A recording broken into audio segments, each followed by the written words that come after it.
तुर्की के राष्ट्रपति Recep Tayyip Erdogan सुबह जब राजघाट पहुंचे तो उनके सुरक्षा अधिकारी और भारत के सुरक्षा कर्मियों के बीच बहस शुरू हो गई। भारत के सुरक्षा अधिकारियों ने जब एर्दोआन के सुरक्षा कर्मियों को आगे जाने से रोका तो वहां हलचल देखी गई। और यह घटना उस वक्त हुई जब तुर्की के राष्ट्रपति रेसेप तैयप एर्दोआन राजघाट पर बापू को श्रद्धांजलि देने पहुंचे। जैसे ही एर्दोआन राजघाट के लिए उतरते हैं, उनके सुरक्षा कर्मी उनके पीछे पीछे सुरक्षा देने के लिए आगे बढ़ते हैं। इसी दौरान भारतीय सुरक्षा एजेंसी के अधिकारी आगे आकर उन्हें वहीं रोक देते हैं और फिर वहां थोड़ी गहमा गहमी की स्थिति बन जाती है।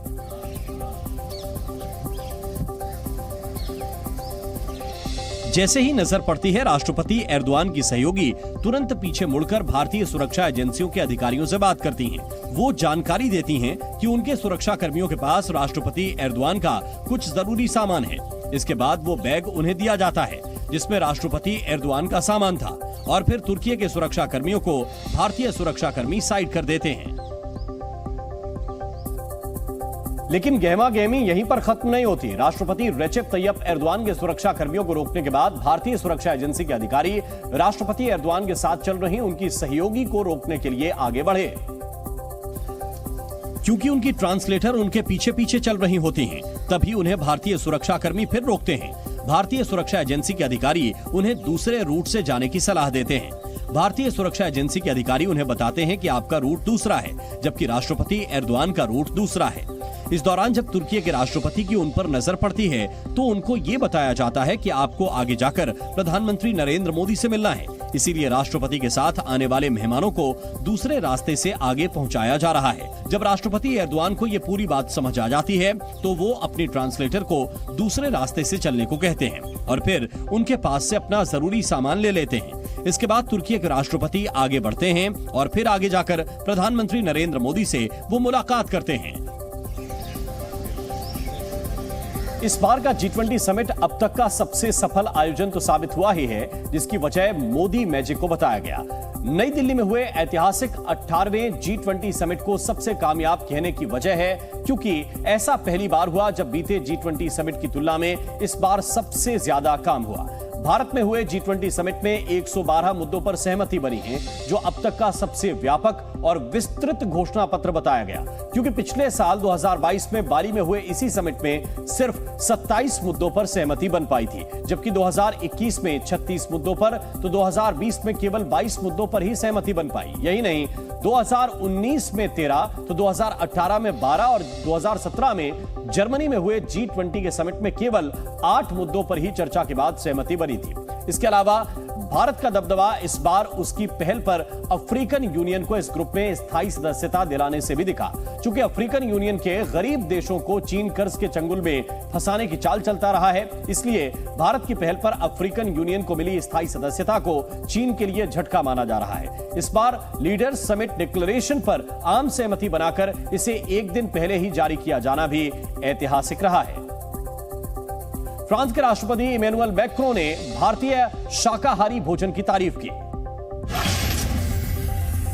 राष्ट्रपति द्रौपदी मुर्मू ने G20 के राष्ट्राध्यक्षों को डिनर दिया था, जिसमें उन्हें शाकाहारी भोजन परोसा गया था।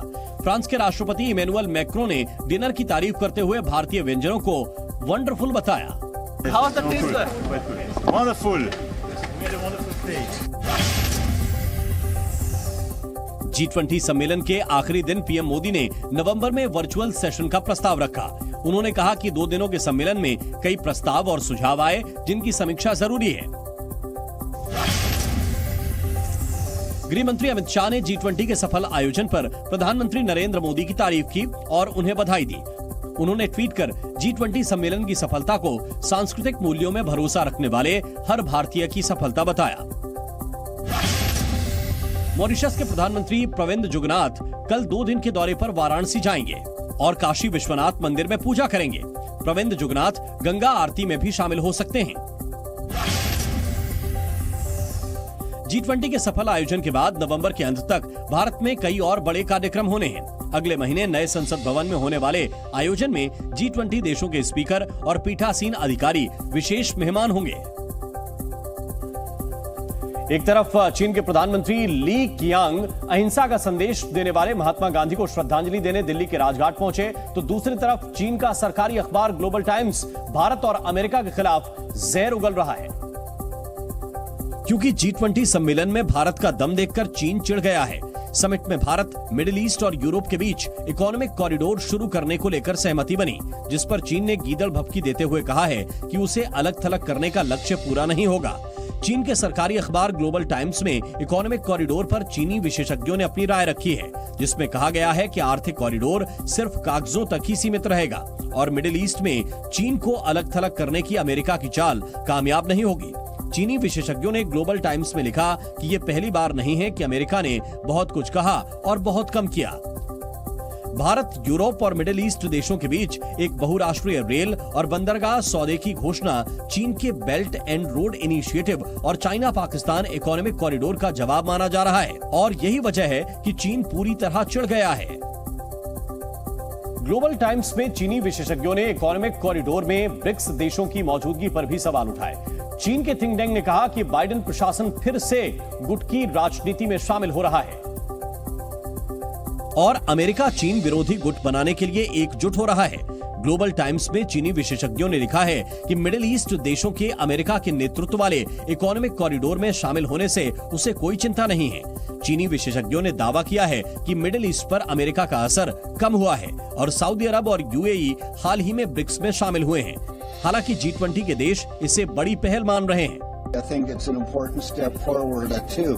After all, we need more trade demands, quality infrastructure. लेकिन चीन ने कहा है कि बुनियादी ढांचे के विकास के नाम पर जियोपॉलिटिक्स को आगे बढ़ाने की कोई भी पहल कभी सफल नहीं होगी।